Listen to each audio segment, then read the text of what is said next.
Welcome aboard. We got film buff Matthew Skelly on the show, Hi, joining us in guys. the fun on talking about our favorite moments from the action sci-fi horror franchise that is Phantasm. Mm, So as we were talking off air, there's just like so many different movies and shows that like we know there's a fan base for, but not everyone talks about. well, and you know what? Phantasm, I don't think got as much respect as it deserved until, honestly, maybe the last 10 years. It's Yeah, like everybody absolutely. suddenly rediscovered it right at the end. Mm-hmm. Although I think there's plenty of people who don't know that it exists past two movies. Yeah, and so what was your intro to this personally? Like, I saw part 4 airing all the time on Sci-Fi. Was like, what is that? I've heard of that, and lo and behold, later 2010s, I think part 1 was on YouTube, and I just couldn't get into it. But don't worry, I rectified it. I went back. I went back. Well, for me, it's part 2, but not the movie. Back in the I'm a kid in the 80s, and my parents are not taking me to see any R-rated movies. That's Yeah, the just not same happening. thing. Yeah. So that means that when the commercials on TV come up for the new Freddy movie or the new Jason movie, I am Mm-hmm. dropping everything and watching that thing. Right. It's So so annoying too when everyone else had no parental supervision. yeah, Obviously, it's also dumb too when you would see people saying, "Oh, they must not be good parents." I'm like, you're gonna see them modified on some place somewhere anyway. I mean, it doesn't mean they mm, still obviously have restrictions on what they do or don't do, in their household. They're just saying, "Hey, I'm not." You well, can and watch that's a whole whatever. I don't care. and that's the whole thing. Modified. We get a new Freddy movie every year or two. We get a new We Jason really movie every do. year or two. Yeah, I see these remakes. commercials for something called Phantasm 2, and I'm thinking, how did I miss Phantasm 1? Surely Right. that only came out a couple years ago, right? It hits in the 70s, and that one was a decade later in the 80s. So yeah. Yeah. But Halloween time, that's when you're exactly what you're talking about. You'll see a modified version. You'll see Mm-hmm. the cut to death versions. AMC is even funnier how they'll show any kind of thing from Universal kind of movies to AVP to the worst Hellraiser of all time, Revelations, which should just be rated R just for how, again, mentally unstable it is. Sorry to be not so PC.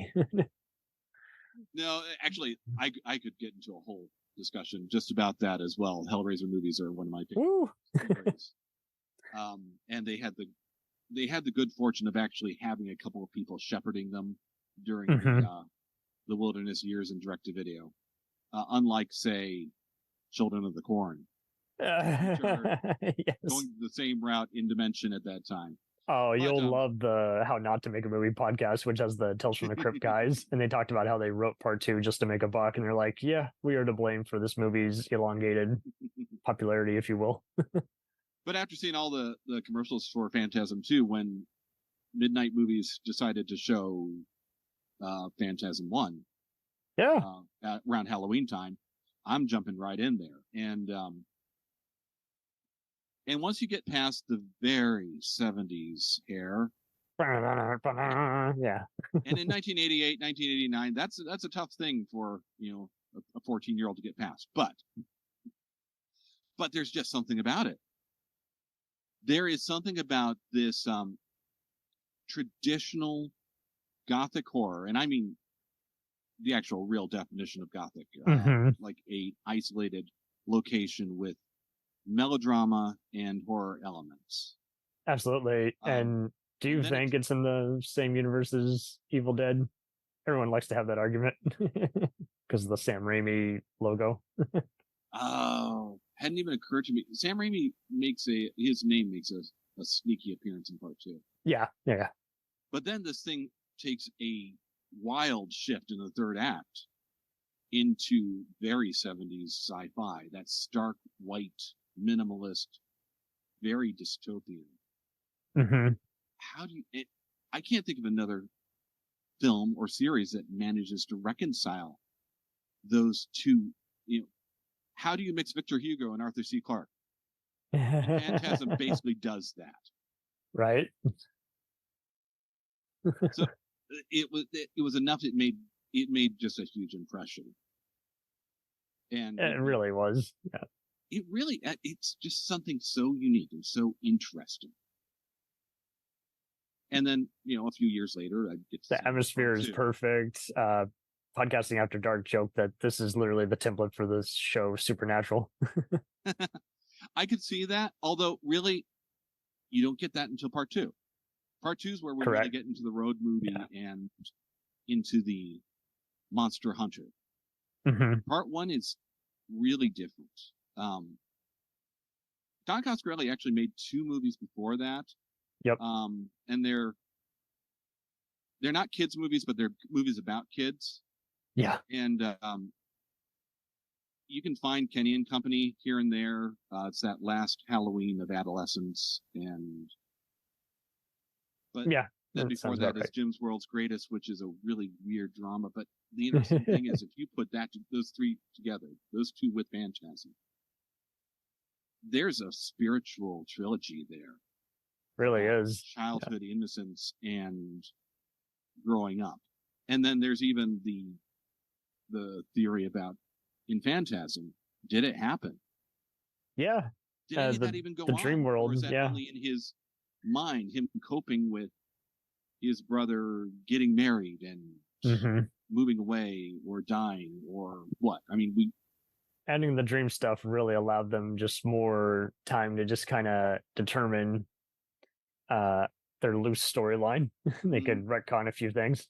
Well, yeah, especially when you consider they're basically filming this on weekends. Coscarelli would rent the camera on Friday, and if you do it then, well, they don't know if you've returned it that day, so you get all weekend to use it and return it on Sunday, and no more rental fees, and then the rest of the week he'd just edit. Right.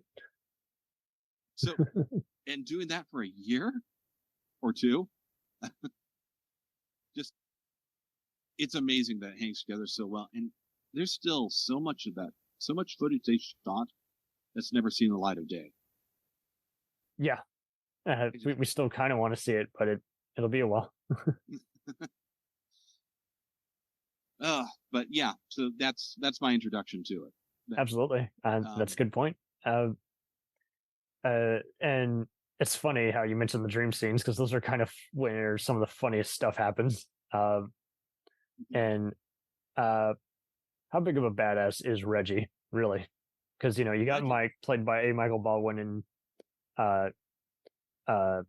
what's his name from James LeGros. Yeah, James LeGros, respectively. I think LeGros is the best performer, but to Baldwin's credit, he does get better, I think, as it goes on. It's just a real rough transition, but they have different motivations. Yeah. Baldwin is a victim. Baldwin is full of PSTD, and LeGros is proactive. He's trying to go out and hunt. But no, Reggie is the unsung horror action star. I want nothing more than to see Reggie and Ash together in a movie, because those 2, it's the same embodiment of that action hero who's not meant to be an action hero, but they sort of turn into that, facing these unbelievable odds. There's so inevitable much similarity there. And Reggie so much is the star of this series. Again, he's not supposed to be, but he absolutely is. He is absolutely the MVP. He's who I want to see more and more of. Yeah, I mean, and I've heard some rumors that the actor Reggie Bannister's not doing so hot. No, he's not. They came out and flat out said he's suffering from some.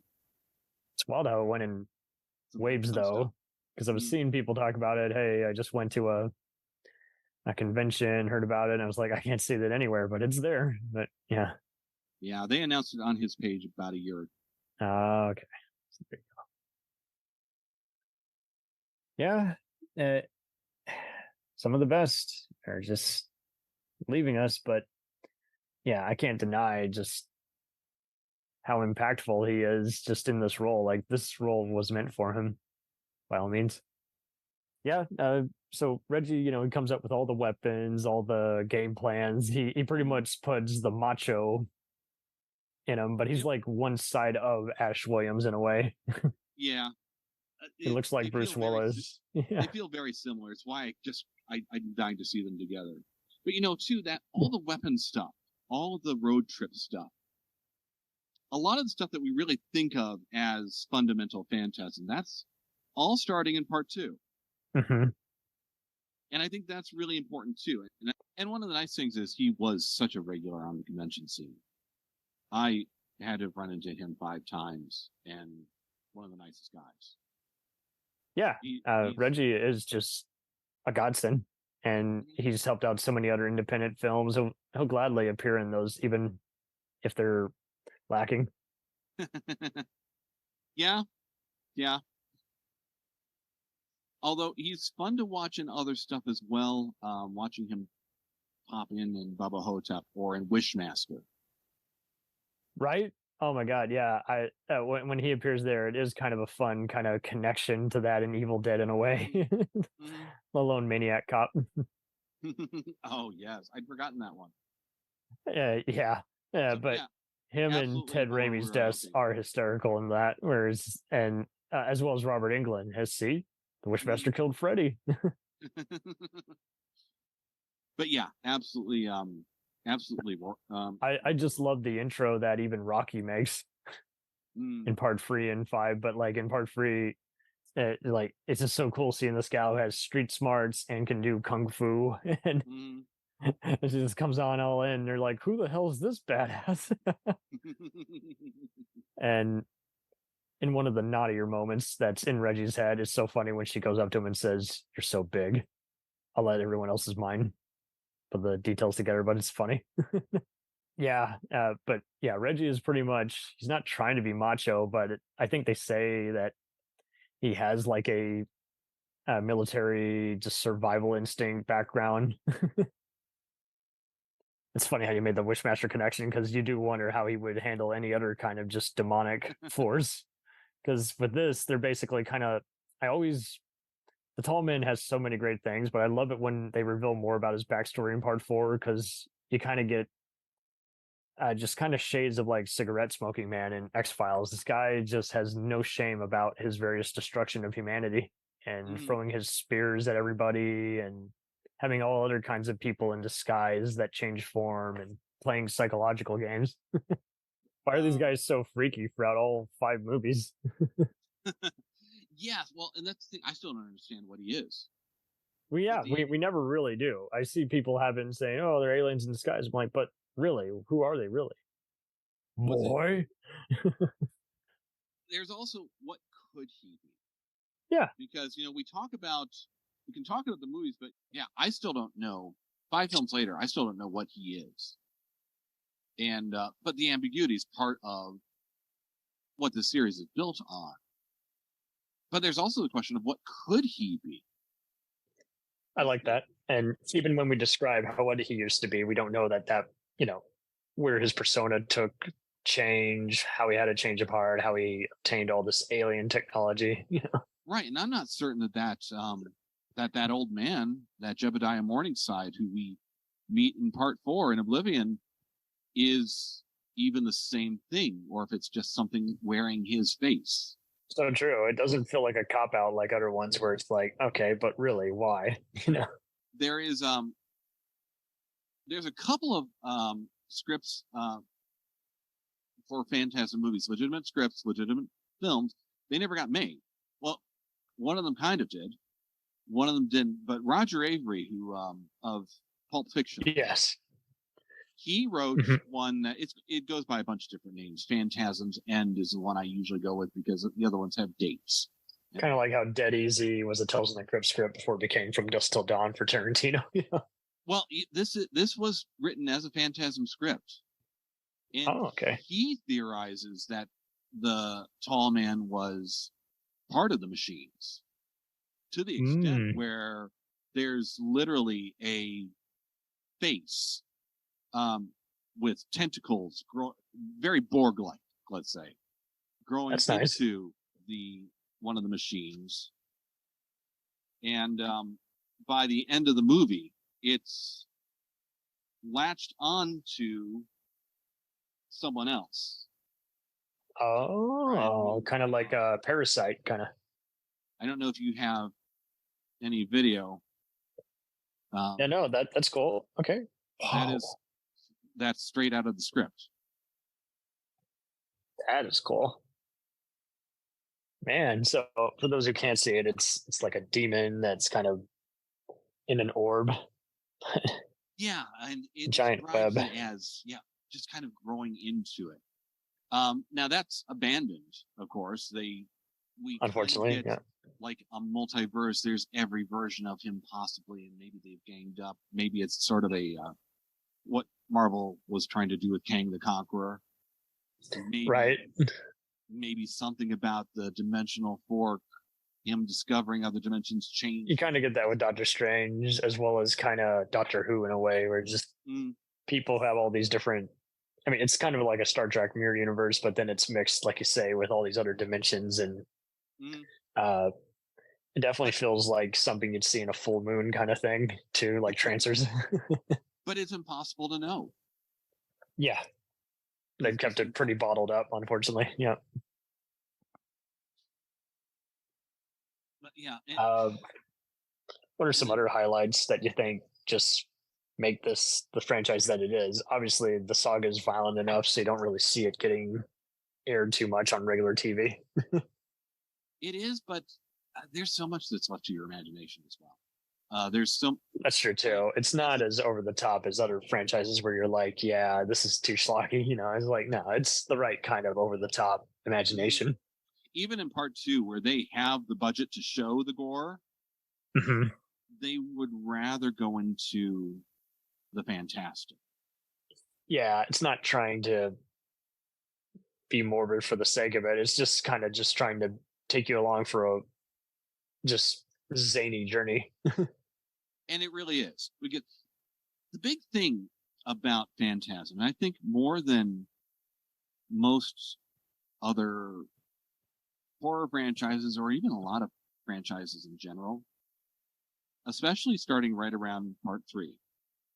Yeah. You have to understand the point of these movies, the point of the direct-to-video ones that nobody's ever heard of. These are a family reunion. It really is. It went to like Japan and like video, and then had like limited releases in Germany and the US, but it had to be continued in some capacity because part 2 was just never going to be enough. No, it probably wasn't, but I mean, it's an excuse to hang out with Reggie and Angus and even Mike and Bill coming back, and Don's there too. You see him on screen, but you feel him in every minute of the movie, and that's what these movies are about. It's about getting together with old friends, friendships. Yes, it's driving around the block in the car. It really is 48 hours. Yeah, and that car is every bit as much of a character in these movies as any of the people. I am not a car guy, but I can pick that CUDA out of a lineup. It's so true. And just the on the run, always looking over their shoulders just adds to both the suspense and the character building without, I mean, it is just as good as, say, something like a Terminator movie, where it's like every moment counts, even if it's just them crashing at their broken down hotel in the middle of the desert. Well, I think that still comes back to the reunion part. You are invested in these people, in these characters, but not just in these characters, in these people. Absolutely. It's never feels contrived or repetitive even. It's not like Ripley coming back 3 times in Aliens, where it's like, okay, you know what? I like Sigourney Weaver, but you have no business being in this. No, this is... Yeah, why are you here? This is absolutely these people's story. And even when we get to 2, where it's not Michael Baldwin playing Mike, it's still that character. It's still Yeah. that kid that you just want to ride along. And it helps, like Evil Dead, that they actually wanted to do this with their friends. It was a reunion behind the scenes too, to your earlier point. And I like how they get their third friend also, who picks them up every once in a while. I like how in part 4 he got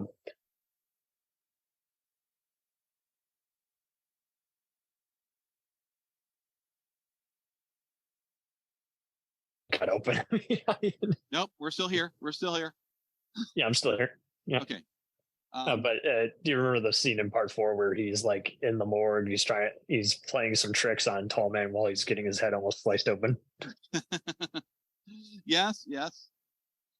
And how everyone oozes yellow blood too, I think, also is kind of freaky in a way. It's not scary, but it's cool in that it just reminds you that these guys are not human. Before we were doing stuff like, I don't know, Body Snatchers and Men in Black. There is a lot of this that you can chalk up to the cool factor. And again, oh wait, hold up. Okay, well, okay, never mind. It's still recording. I'm just sorry. I'm overthinking this. Sorry. No, it's all right. And some of it's a car for the car guys. Some of it's a gun. I mean, that 4-barreled shotgun is just that it is iconic. It should not work here, but it really does. Mm-hmm. To the point where it's like, even okay, I don't want to see Reggie without the skullet. He looks better in part 2, but it's not Reggie. Yeah, when he gets to the ponytail, it's just something about it adds to his fearlessness that anybody can do courageous things. It is Matt Smith wearing a bow tie. It's part of who he is. Yeah. And who better to wear that than him? But yeah, no, they're very good points. Even the music is just so key in these, just because they, instead of going a synth wave or I don't know, just a bizarre piano, they kind of go for more just kind of other different alternative themes. Well, and the music similar to Hellraiser, similar to other things, but it's its own character in and of itself. I don't ever feel like they felt the need to ape anything music wise. No, they don't. And you know what? When you talk about music is a part of this. It's a part of who Reggie is. You need it. Yeah. It's a part of who Jody was. If anybody who is a musician looks at those two just playing around, scatting around on the porch in the first movie, and you get it. Because it's a language. It's instant connection. It's cinematic language. These are the kinds of movies they're not going to even teach in film school because people are prejudiced against certain action and sci-fi and horror movies. And it's like, yeah, but this is imaginative. Yeah, there's always been so much more going on in this than what's just on the screen. You feel like you're part of a much bigger world, I think. Much bigger mythos. Yeah, and the minuscule stuff adds to a bigger, less is more. I think it's interesting too because I talked about that screenplay that Roger Avery created, and it's a multi-million-dollar screenplay. Coscarelli was never going to be able to raise the money for it. No. But the future that Avery posits there, he came up with a kind of Mad Max post-apocalyptic future where half the country is cordoned off, full of plagued people, and but that Phantasm's end future, even though they could never make that script, it's still where they ended up. Yeah, we get hints of it in Oblivion, and we get it full on in Ravager. Oh yeah, the opening of part 5 is awesome, where they're on the it opens up with a giant, like a mixture of a chase scene and just shooting back at each other. Part 5, I have watched that at least a dozen times. I have not gotten tired of it yet. You can see The background on part 5, everybody has heard this. It was imagined as a web series, so you kind of see the episodic choppiness of it, and because of that, we kind of get some pacing problems in the middle. I think we do. I need a little bit of time between the tall man's initial offer to Reggie, his temptation of Reggie, and his demanding an answer. I don't think I get enough time there. I agree. Plus, the horse massacre doesn't have anything to do with the rest of the movie. It just kind of makes you go, "That looks fake. What's that doing there?" But I get that, but that was such a happy accident because they discovered while they were on site that, well, I've got this horse that really likes to just get down and roll around, and they're like, "Okay, we're going to use that." That's wild. That is classic Don Coscarelli. Like even in part 3, where we get the weird Reggie's rescuing Mike from the laser trap, whatever. Those were fun too. Like, see, much like the dimension surfing in part 3 and 4, it's fun that now they're, instead of surfing through each other's minds and again playing mind games with the tall man, now they're envisioning the future. They're seeing future versions of themselves. They'll always be friends, and they're like, we still got one last battle, and having to do laser traps with these robotic space pods. Even like the laser traps in part 3, that's just a happy accident. There was somebody shooting a rock video next door. Like, can we borrow that for 10 minutes? And there you go. They did. And the part 2 finale is just so wild because not only is it a mixture of, chainsaw, sword play, but also almost Jackie Chan level, kicking, fighting. Yeah. But I really part 1's kind of more of a slow build followed by a chase. But when you have part 2 having the whole on the road, and then finally fighting back in the last 40 minutes. Yes. But I really do love Ravager. Ravager. I do too. A lot of people give it shit because it's low budget, but I think that adds to the appeal, honestly. It does, and I don't think everybody understands it. I think there's that. I think we're in the fandom stages where, with every other franchise, where people go, "That's not my version of that person," so I reject. And I'm always been under the Babylon 5 impression. If that's what the creator intended, then who am I to say that's not how it ends? Yeah, and that's real. This is. You can tell a difference between them making stuff up versus intended. And this is one where the creator has firm control. Don Coscarelli never gave away the rights. He never sold away the rights. No, he never sold his soul. He never took off and then said, "Screw it, I actually want back. My career's tanking." It's like, no, he went at this when he decided he was ready to tell it. But Ravager has an impossible task. It's to end that series. Yeah. And because like Evil Dead, they keep ending it, but then people say, "Oh, we want more." It's like, well, I just ended it. But it's not just that; it's to end it and still keep the tradition of an open ending, a cliffhanger ending. Yes. But the thing that Ravager has that none of the others have, we've got that cliffhanger ending, and it's quite a cliffhanger. But I feel resolution for the first time. Yeah, a sense of satisfaction, especially the makeup job on A. Michael Baldwin is actually not bad as Mikey, where he's just like, "You'll always be my friend." There's and seeing the future self of him, how he's actually become a wise man, kind of telling people stories in a retirement home is interesting, I think. I am convinced, and honestly, I'm convinced that probably 2/3 of that film, it's all Reggie's head. It's all in his head. I think that. Oh, that's true too. Yeah, what he could be envisioning. Well, I think that when he went through the doorway, when he went through the gateway in part 4, I don't know how long it took, but he got captured. He got captured by the tall man, and the tall man put him in whatever that contraption is that he wakes up in the future. In the Phantasm. That makes better sense. So the modern day stuff is probably happened at some point. I'm not sure when, but it probably happened. But they're memories. They're not happening real time.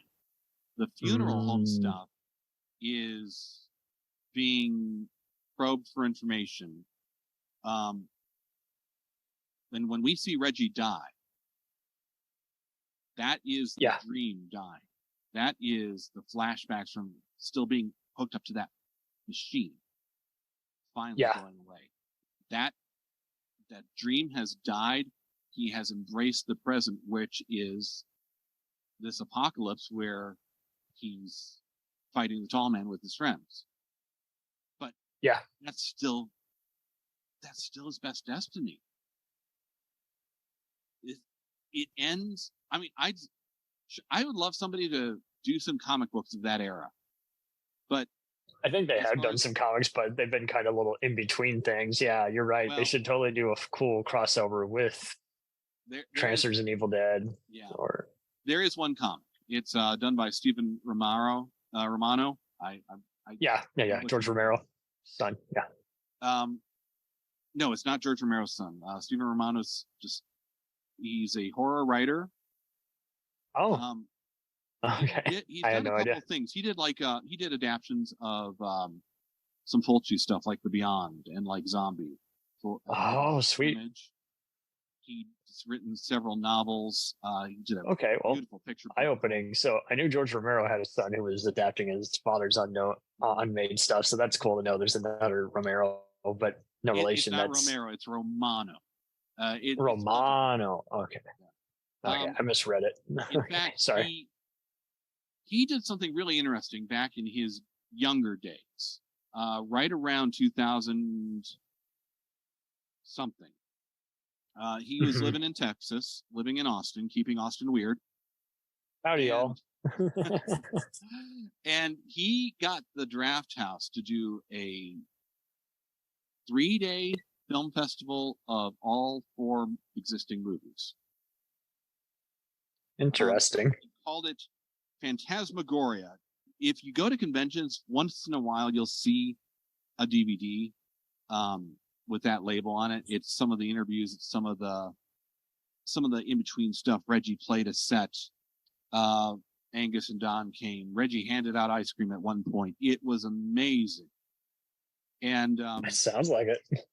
Well, Stephen used this opportunity to really connect with Don and pitch a 5th Phantasm movie. This was fucking cool. Forever. And it was going to try and do the whole, like the J.J. Abrams Star Trek thing. Reset it. Yeah. A tangent timeline. Mm-hmm. He wrote have a mirror universe while introducing other future villains and like younger mixing the new with the old. Have the old guys are now mentoring the next of kin who will fight the inevitable evil. There's some of that. I mean, it's sequel and reboot. We'll return after these messages.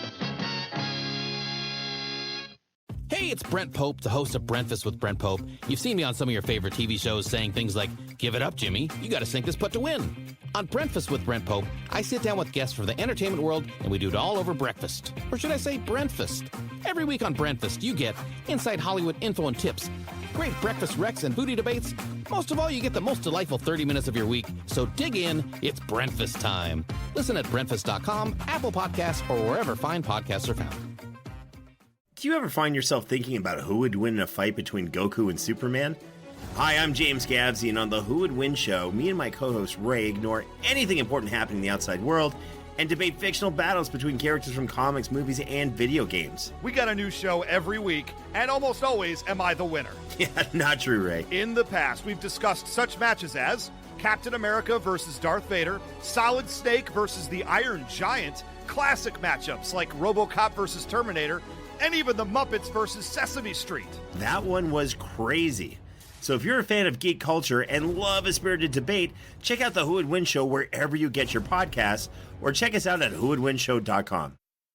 And there you go. They shot it. They shot the table read of this, and they shot it against the green screen. And Don Coscarelli cannot release it. It's weird. Interesting. It falls under weird rules of it's not just a traditional table read. Because this is against a green screen. There's a certain amount of performance. He could put together a new Phantasm film out of this. We've seen. Sounds like just the convention might have usually they'll have a license block if you don't have permission to record something there. But yeah, this sounds like some other personal internal conflict of interest. There's some of that. It's how do you monetize it? But it's also, he's run it by SAG-AFTRA, if I'm not mistaken. They can't. It's weird. Because it's a unique artifact. Sounds like they're just picking on the independent guys. There's that too. And Rocky comes back. We get to see her again. Oh, cool. Ashley Laurie is Lawrence, awesome. All those guys are awesome. Yeah, Ashley Lawrence from Hellraiser is in this, playing Reggie's dead wife. Oh wow, that's cool. The Lady in Lavender is there. Maybe they could connect it to Pinhead. That would make better sense. The tall man is just working for the Lamed configuration. I'll tell you what, I would love. That's actually a crossover I would really like to see as well, because there is a legitimate similarity there. Same. It's a mixture of Gothic mixed in with Monkey's Paw type predicaments. Yeah. That and Cube are kind of similar. You have the eloquent monster and the bigger storyline behind it. But also, right, the tall man is stealing people, stealing souls. Yeah. He's diverting people. When you die, you don't go to heaven or hell, you come to us. Mm-hmm. That's got to piss Pinhead off. Yeah. That are alive, you're coming with me. Yes, well, much like in, give me a moment, in the direct-to-video sequel, Deader. Yes. We have Winter, the character who is... Pinhead's beef with him is that Winter is infringing on Hell's domain. Yeah. If anybody is infringing on Hell's domain, it's the tall man. That would make better sense because he has everything he can't have, and we've seen kind of Pinhead be stuck in like purgatory before, especially in part 2, I think. So if anything, he's a control freak. He wants all the power, he wants all the bloodshed, he wants the pain that he gets off on. I would honestly like to see somebody trying to escape the tall man, and the way that they've chosen to do it is by opening the lament configuration and letting them fight it out. They absolutely should. Agreed. That would be a very twisted, very morbid, very just stunning setup. Very cool idea, and cool to know more information on that, because they kind of underreport a lot of these unmade sequels and spin-offs and reimaginings. They do.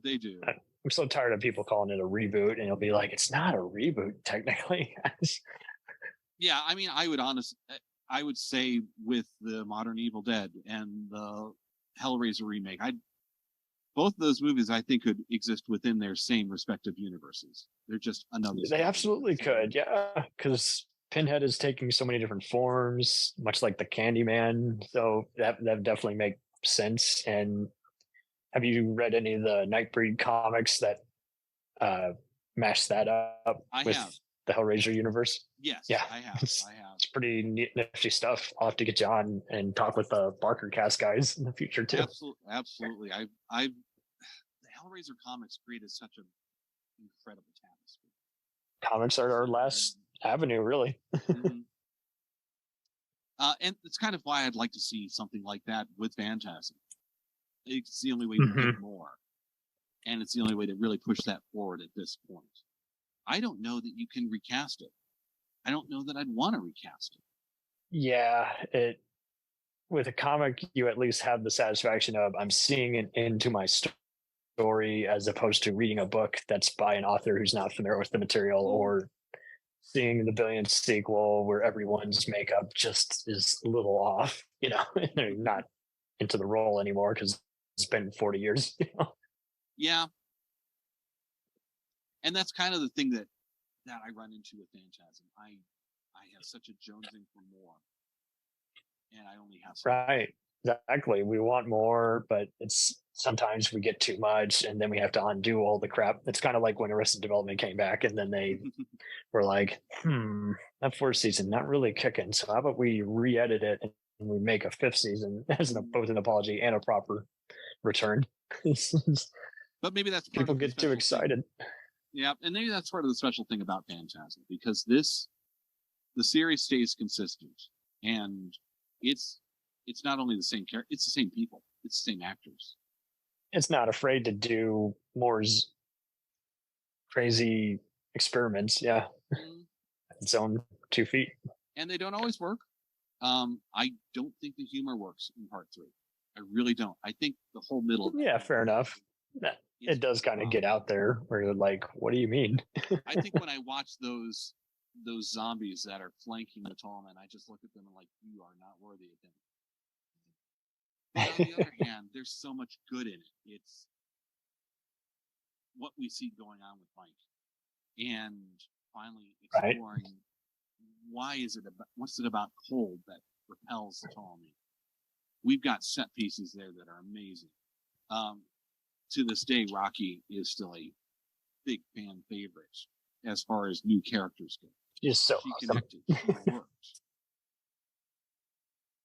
Right. That's a good point, though, too, where it is kind of much like Evil Dead and Transfers. People forget that they are zombie movies just because it doesn't. They only have those creatures in there half the time. Yeah. Well, it's because there's so much more. For the most part, it's just a survival tale. We get distracted by the balls, and you forget how little we see of the balls. Mm-hmm. Although we get some of the best ball action in part 2 as well, or in part 3 as well. We get to see them opening them. We get Spy Sentinel. We get one going straight through somebody's head. We feel like we're seeing a magic act and then some. Like, how did they make that? How did they do that? Why did they do that? And how is the ball created? Oh, why does the sausage taste so good? And I love their descriptions, even back to the first one, where they're trying to figure out take after take, and the ball is not. We can't get it lit right. We can't figure it out. We can't get this to work. And then suddenly a light bulb comes on somebody's head. Don't light the ball. Light the thing behind it. What it's reflecting. There you go. Yes. It's just stuff like that. It's moments like that make this. And it's what makes you want to spend time with these people. It's what makes you want to spend time with Dom. Just hanging out in his movies. Mm-hmm.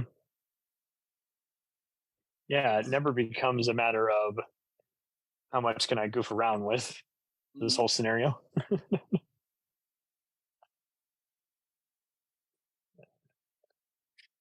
Yeah, like you said, it pays off. It really does. It absolutely does. And like I said, and I keep coming back to Rapture because that was an impossible. I can't say it enough. That was an impossible task. It was impossible to wrap this thing up, especially with no money. Even reading Roger Avery's script, it's not a satisfactory ending to me. Reading about what Romano wanted to do and how he was going to reboot the series. I get it. It's not a satisfactory ending to me. Yes. And yet Ravager... It's ambitious, though. It is. But Ravager I'm good. It makes me feel good. I feel like they're driving back into an apocalyptic city with 2 giant spheres floating over it. And yet I still feel like all these characters are going to be okay. I feel like I'm sending them off the way that I want to send them off. Mm-hmm. Good point. And much like Evil Dead, just the fans are just so chill now. There's some who are radical and nitpicky and just don't get it and just want to have just bitch about it. But most of them are pretty good at just kind of saying, hey, he kind of wanted to just do his own thing. Well, and I think with Phantasm, a lot of the fans never thought they were going to get it. They never thought they were going to get Yeah. it. 4 was it. It happened when it happened versus it'll never happen. Mm-hmm. I think there's the people who get it, there's such a gratitude that we got anything at all. And like I said, those last, it's not even 10 years, I don't think. But the way that it just had a renaissance, people suddenly remember, oh, wait, you know what? I really dig this. I wonder whatever happened to that. Yeah. I would go to conventions, and the people running the conventions were never, underline never, capital N, never ready for Angus's line. They never understood how big of a deal he was. They never were prepared. They'd put Tobin Bell over in a room all isolated by himself so that and they'd have Kane Hodder separate, and okay, we've got lines on the floor marked on how to, and Angus is just in a table over there. Except his line is going all the way through the convention hall and blocking everybody else because they didn't think he was going to be constantly busy. You could see it. You can see how much people loved him and that character, but especially loved him. That man was just, there aren't words for how class of an act Angus Scrimm was. I remember that's lovely. I remember him canceling. He had to cancel on A Days of the Dead, and because he was sick, he had pneumonia, and he's 1,000 years old. You know, he can't go. So instead, he calls up Don in the middle of the panel so that he can still participate. That's good. He would talk to everybody and make you feel like you were just the only person there.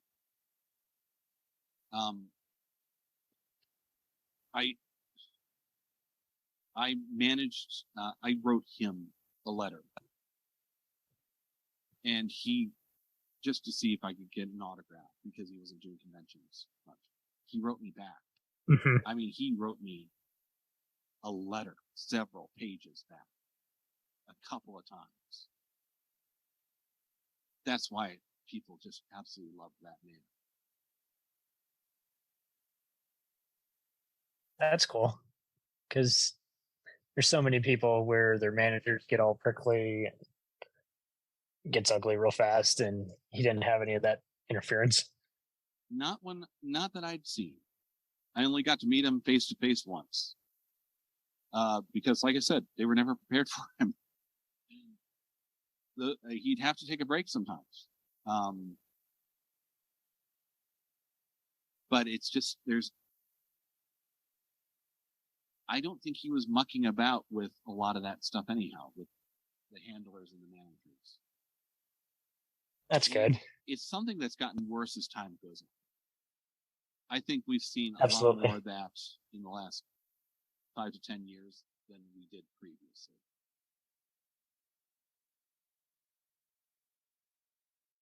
Nifty. Because you get kind of just disillusioned when you see people kind of just talking smack about each other, or like you say, they're complaining, but they're not realizing, hey, that's their manager's fault, or the convention not being prepared, not their bad.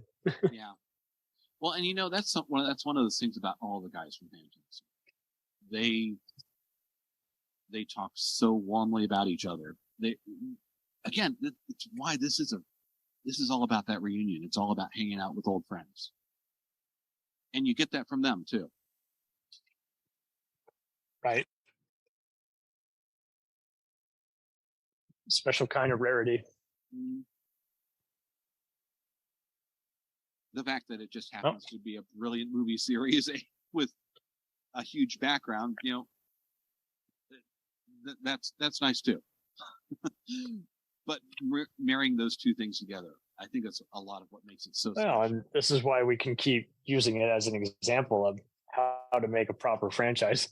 Yeah, built on cult fandom, built on people messing with tools in their backyards and local inhabitants. I mean, and I like how they film it in a lot of these obscure states. And you look at it more closely, it's like, yeah, this could be a random Utah, Oklahoma, or Wisconsin type, it really setting. is. Just any kind of southern small town where there is no police, there is no help coming, there is no safe passage, there is no safe area to kind of hang out and lay low because danger and peril finds them at every turn.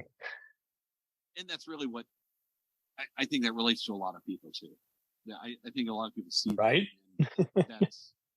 That could be the town right next to me. All these little towns that have such that could be next door. names. Yeah, it could be the nearest inner city or suburbs that you're unaware of. Well, this has been a delight having you on here. Oh, absolutely. Go ahead. You were going to say something. Sorry, I didn't mean to cut you off. No, I was going to say that it's one of those things where when you do see them in a big city or something like that, it makes a big difference too. When you see the decaying cities and the stuff in Oblivion and Ravager, that makes a bigger impression because we've moved from those small towns to the big city. We've moved on to the big show, and you suddenly realize just how vast and dangerous this was. Special kind of rare way to just build suspense. And I don't think you can do it today. Not that there's anything politically incorrect or anything awful. It's just standards have changed. People would probably just now want, sci-fi and action and horror. Unfortunately, at that point, they're kind of like comedy. Everyone wants all their rude jokes and they want them now. There's that, but there's also I don't know if there's any room right now in current Hollywood for a big budget thinking man's kind of movie like this. I mean, we see some of it here and there. We see Mike Flanagan do kind of a gothic horror mystery. We see Neil Blomkamp do something that's kind of a tribute to cyberpunkish and supernatural terror movies that we might have grown up seeing in the 80s and 90s. And now we're seeing other people kind of do their own thing. So I do hope that imagination just keeps circling around, and it doesn't have to be just Christopher Nolan does some crazy sound mixing. The market keeps changing, and that's true. Yeah, that's what it is. And 1 minute they want this, the next minute they hate that, they reject it. Interesting.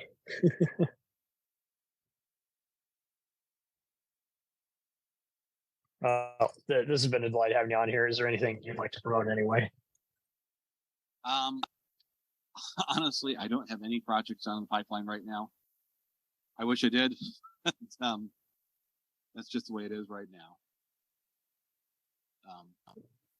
Good. It's been a lot of fun. It was great to meet you and have you on here. Yeah, we know we'll have you back on numerous other times. I absolutely hope so. Like I said, catch me on short notice, and that's probably your best way of getting to me. Sure thing. And I do apologize for flaking the last time. I looked at my calendar and didn't even realize that. No, it's all good, dude. I was still trying to figure out my old crazy schedule too. No, but absolutely keep in touch. Let me know, and I'll be happy to come back and promise talk any of these things.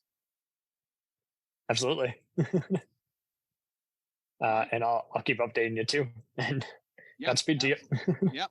You too. It was great to talk to you. Dug the fan theories, dug the dissect of what this really means from a fan, which is why we do these specials, because I see so many people, they just want to blab, blab, blab, and it's not really, they don't want to be constructive. They kind of want to be like, it's awesome. Well, why is it awesome?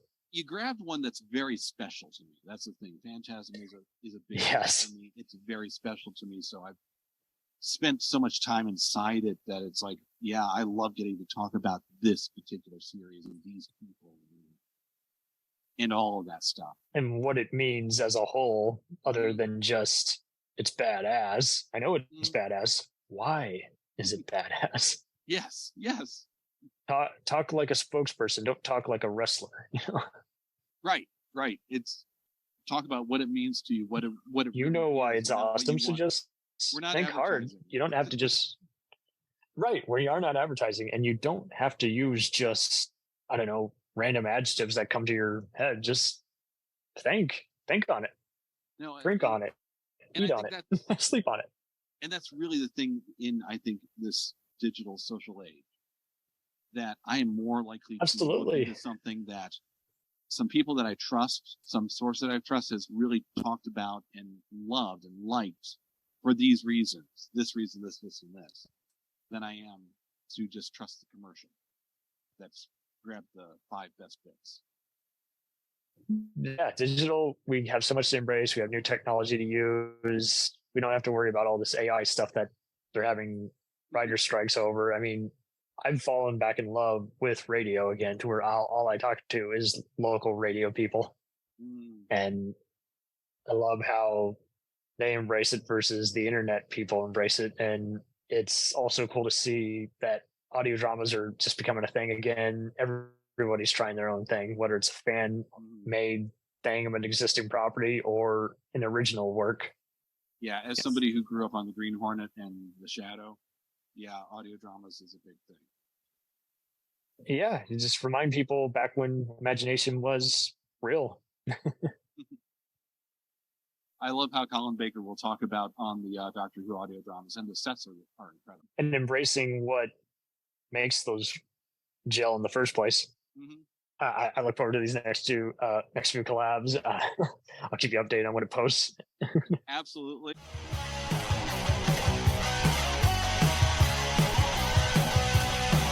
Follow us on the web on Facebook, Twitter, and Instagram. The podcast is available on Podbean, Spotify, iHeartRadio, Anchor, Apple, and anywhere else podcasts are available. Feel free to review our show and leave comments on any of those sites. Thanks a million for listening. It's a jacked up review show.